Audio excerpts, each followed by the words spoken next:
Welcome back to the Freedom Farm. Today it's 37.8 degrees. I'm out walking the dogs and I'm also answering questions submitted to me by you, the people who watch my videos. The first question on my list is, did you have to buy property before you were able to move off-grid? And the short answer to that question is yes. We purchased our 8-acre property, no running water, no mains electricity, 12 kilometers from the nearest road or village, and we paid 14,000 euros for it in 2018. But that doesn't mean that if you can't afford to buy your own property that you can't go off-grid. And the first way that you can achieve your goals is to find an overworked farmer like me and offer to help them out for a couple of hours a day. They'll let you live on their land. You can totally achieve an off-grid lifestyle without forking out the initial investment to buy your own property. Your second option would be to go squatting, or as we call it in Spain, ocupas. You find a piece of neglected or abandoned rural land and you set up as if it were your own. And in Spain, you can get away with that for years and years before anyone finds out what you're doing. And even when they do find out, the law is there to protect the people. It's very difficult to evict people from agricultural land. If you can't afford to buy it, I guess the answer is to steal it. The third option is to invest your money in a camper van, a caravan, or a large vehicle, become a nomad, travel the world having a wonderful time, and that way you can avoid the initial investment of purchasing your own property. The second question on my list is, how did you manage to make a decent home without wasting too much money on the sick capitalist system? Well, that's a great question. Thank you very much. We purchased our property, like I said, 14,000 euros, and I had about 25,000 euros left over for the renovation of our house, which was a total ruin. It had 4 walls, half a roof, no floor, and absolutely nothing else. With that 25,000 euros, I employed all local craftsmen and I used as many natural or traditional products and methods as I possibly could. And that really brought the price down. You know, we didn't have any fancy granite or marble countertops. My kitchen cost 450 euros. And also we purchased a very small house so that we could keep our costs down. We focused on quality over quantity. I would have liked a much bigger house. Our house is 40 square meters for 2 people, 6 dogs, 5 cats. You know, but that's how it goes, and that's what we could afford.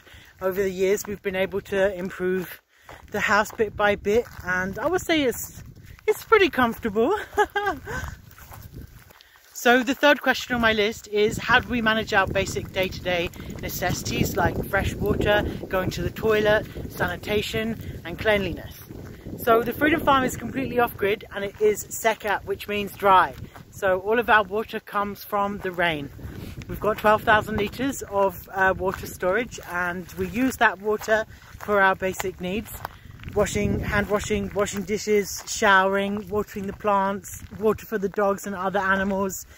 And we pump that with our solar panels. We go to the toilet in a dry composting toilet, where we, instead of flushing, we use sawdust or wood chips that we produce on site. Then we compost all of our poop using a process called humanure. After 2 years of composting, that stuff just goes back into the garden. It works really, really well, and it is a lot cheaper than getting a septic tank, much better for the environment. How do we protect ourselves from sickness? Well, I would say that we're a lot healthier now we live off-grid. Fresh air, lots of exercise, beautiful weather. I would say I feel a lot safer and healthier now than I ever did living in the city. The fourth question, is it possible to go completely vegan and off-grid at the same time? So my partner Nicholas and I, we were vegetarian, vegan for 15 years, and at some point we realised that what we considered to be an ethical diet was actually fueling climate change and environmental disasters globally. We were eating tofu from China, palm oil products from Indonesia, coconut milk imported, avocados from South America, and I just realized that wasn't sustainable either, just because it was vegan. However, back to your question, is it possible to be vegan and off-grid? I would say yes. I think your diet might be a little bit boring at the beginning, but certainly with time you improve, your gardening skills improve, you improve the soil, you can grow more stuff. I think that what we get from eggs and cheese and milk and all the other non-vegan things that we produce on our farm is ease.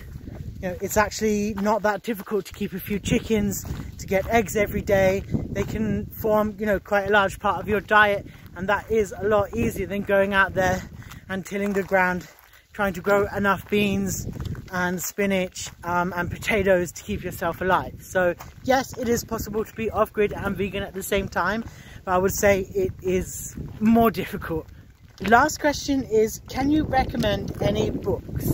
And I'm very pleased to answer that question, because Nicholas and I read a lot of books before we came here, and also while we were living in our tent.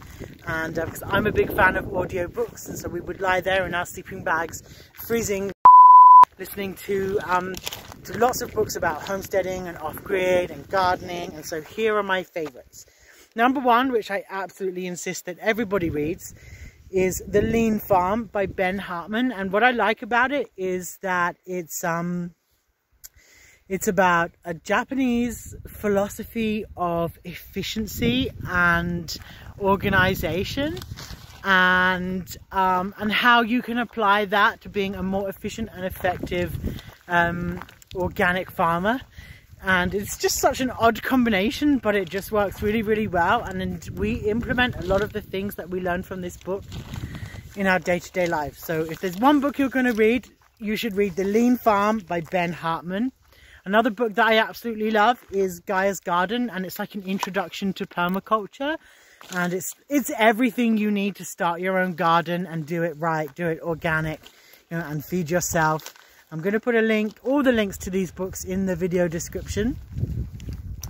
Start Your Farm by Forrest Pritchard, and it's also a bunch of other authors have contributed to it.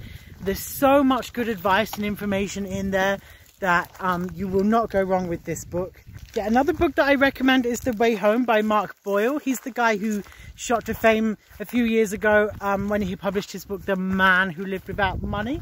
And a few years later he decided to go off-grid. He's got this gorgeous little cottage in Ireland, and he attempts to live entirely without money, and also with things that he grows, catches and forages himself. And I really recommend that book because it kind of taught me how to enjoy more simple pleasures, how to keep myself occupied and not get bored. And also it's just a really fun, relaxing book. I think that you'll like it. And the last book on my list is a bit of a wild card. It's called Braiding Sweetgrass by Robin Quill Kimmerer, and she is a Native American woman, and she writes about her relationship with nature and some Native American kind of nature philosophies. And again, it's a really relaxing, really calming book. I think that you'll really enjoy it. And from that book I learned really like how to appreciate nature, how to look at all the plants, how to kind of, like, one of my favorite things in the book is she talks about how humans are really messy and create a lot of pollution, and how it's kind of like this traditional Native American idea that when you leave a place, you should leave it exactly as you found it and try your hardest to leave as little evidence that you were there. And actually it's a lot harder than you think. Whenever we have volunteers and guests here, they're camping out or they've got a camper van or whatever, the day after they leave, I always go and find so many little bits of plastic and trash or or clothes that they've left behind unintentionally. You know, with the best intentions, it's very difficult not to leave any evidence that you've been somewhere. So that's the last book on my list that I recommend. I hope you enjoyed this somewhat frantic dog walking video to answer your questions. If you have any more questions, send them to me. I will be happy to answer them. If you like this video, don't forget to hit the subscribe button, leave me a comment or a like, and most importantly, have a great day.